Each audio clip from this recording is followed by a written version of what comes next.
তো বন্ধুরা আগের ভিডিওতে বক্সিং ইকুইপমেন্ট রেডি তৈরি করতে গিয়ে খেয়েছিলাম বড় মাপের বাঁশ। তো টায়ারটি কাটাকাটির কাজ সম্পূর্ণ করার পরে যখন দেয়ালে লাগাচ্ছিলাম ওয়াল প্লাগের মাধ্যমে, তখন দেখলাম যে টায়ারের চাপে ওয়াল প্লাগটি উঠে আসছে, মানে ওয়াল প্লাগগুলো ছোট ছিল এবং দেয়ালটিও ছিল বেশ পুরোনা, সে কারণে সিমেন্টের ভিতরে ওয়াল প্লাগটি খুব ভালোভাবে আটকাচ্ছিল না। তখনই ভাবলাম যে আমরা তো বাঙালি জাতি, বাঁশকে অনেক ভালোভাবেই কাজে লাগাতে পারি। তো যেহেতু বাঁশ খেয়েছি, সেই বাঁশটিকেই এখন কাজে লাগিয়ে আমরা আমাদের কাজটি সম্পূর্ণ করব। তো বন্ধুরা এখন আমার এক্সারসাইজ রুমের ভেতরে দেখতে পাচ্ছেন আমি শাবল দিয়ে একটু খুঁড়াখুড়ির কাজ করছি। তো দেখতে পাচ্ছেন বেশ অনেকটাই কিন্তু খুঁড়ে নিয়েছি, পাশেই জড়ো করতেছি এবং দেখতে পাচ্ছেন আমি এবং আমার ছোট দুই ভাই জোনায়েত এবং জারি আমরা এখন বাঁশটিকে কিভাবে কাজে লাগাতে পারি সেটা আপনাদেরকে দেখাবো।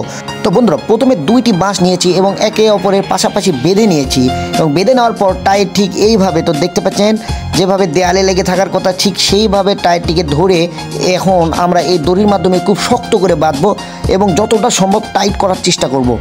তো এবার শুনবেন রিয়েল টাইম কিছু কাজের সাউন্ড এবং আমরা কিভাবে চিৎকার করছি।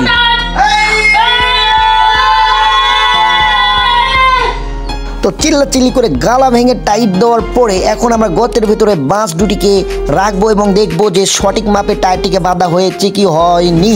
তো টায়ারের ওপরের অংশ যেটি লম্বালম্বিভাবে লাগানো রয়েছে সেটিকে আমরা মুখ হিসেবে নেব এবং বাকি অবশিষ্ট অংশটি নিচে লাগাবো ও সেটা আড়াআড়িভাবে লাগাবো, সেটাকে আমরা পেট হিসেবে দেখব।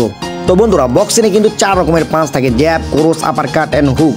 তো বন্ধুরা জ্যাব, ক্রস এবং হুক যদিও পাঞ্চিং ব্যাগে দেওয়া যায়, তবে আপার কাট কিন্তু অতটা ভালোভাবে দেওয়া যায় না। তো আমি এখন যে প্র্যাকটিসের যন্ত্রটা তৈরি করলাম এটাতে কিন্তু খুব সুন্দরভাবে আপার কাটও দেওয়া যাবে।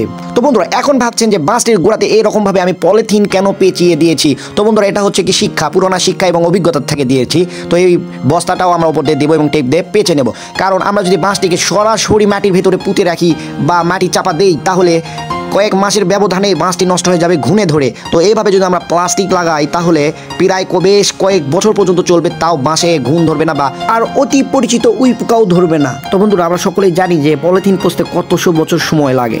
তো এক্ষেত্রে নিচে কোনো সমস্যা হবে না, উপরের বাঁশ ক্ষয় হয়ে যাবে তবুও নিচের দিকে কোনো সমস্যা হবে না আশা করা যায়। টেপ লাগাতে গিয়ে আমার সাথে যে কমন ব্যাপারটি ঘটে থাকে প্রতিনিয়ত, সেটি হচ্ছে কি টেপ একবার লাগানোর পরে বা প্রথমবার লাগানোর সময় আমি টেপের মাথা খুঁজে পাই না। তো আপনাদের সাথেও এরকমটা হয় কি না তো কমেন্টে জানাবেন। তো পলিথিনের ওপর আবারও প্লাস্টিকের এক পরল বস্তা দিয়ে সেটার উপরে আবারও আমরা টেপ পেঁচতে থাকবো। তো আপনারা অনেকে হয়তো ভাবছেন যে বিজ্ঞানী আলামিন কোথায়, আসলে বিজ্ঞানী আলামিন নাটোর গেছে এবং ও টায়ার কাটায় সহযোগিতা করে যাওয়ার পর থেকে এখনও আসেনি। তো আমি যেহেতু এই কাজটা অতটা কঠিন না, তো আমি একাই করছি। যখনই কোনো কঠিন কাজের দরকার পড়ে বা একা করা সম্ভব নয় এমন কোনো কাজ করি তখন আমি বিজ্ঞানী আলামিনকে নিয়ে আসি, এবং আজকালকে একটু বিজ্ঞানী আলামিন একটু বেশি বিজি, তো সে কারণে ওকে নিয়ে আসিনি। তো বন্ধুরা এখন আমি কুদাল চালাচ্ছি। তো কুদাল চালাতে চালাতে একটি গান মনে পড়ে গেল, সেই গানটি হচ্ছে চলুন কুদাইল চালাই হবে শরীর ঝালাই ফেলে মনের বালাই খাবো ঘি আর মালাই। তো এই গানটি আমরা স্কুলের ভিতরে বলতাম এবং স্কুলের মাঠগুলো পরিষ্কার করতাম। তো বাঁশটির গুড়ায় কাগজ পেঁচে নেওয়া তো শেষ, তো পলিথিন কাগজ পেঁচে নেওয়া শেষ হওয়ার পরে তো এখন আমরা ওটার ভিতরে একটু মাটি দিলাম। তো এটা অনেক শক্তভাবে মজবুত করতে হবে, নিচে তো আমি ইটে দিয়েছি। তো ইটে দেওয়ার পরে আবারও মাটি দিয়ে যে আমি যে ওজন তোলার যে রডটা রয়েছে আমার, সেই রডটা দিয়ে খুব ভালোভাবে চাপ দিয়ে শক্ত করে দিচ্ছি যাতে করে বাঁশটি না নড়ে, কারণ এটার উপরে অনেক প্রেশার পড়বে, অনেক পাঁচ মারবো আমি, সেক্ষেত্রে এটাকে অনেক মজবুত হতে হবে এবং অনেকটাই শক্ত হতে হবে যাতে লড়াচড়া না করে। তো বন্ধুরা ইতিমধ্যে কিন্তু কাজ শেষের মধ্যে এখনও প্র্যাকটিস করা যাবে, যদিও আমি পেটের অংশ লাগাইনি। তো আপনারা স্ক্রিনে দেখতে পাচ্ছেন যে কিভাবে এটাতে প্র্যাকটিস করে, দেখতেই পাচ্ছেন যে কত সুন্দরভাবে আমি আপার কাট মারতে পারছি এবং ফুল ফোর্স দিতে পারছি।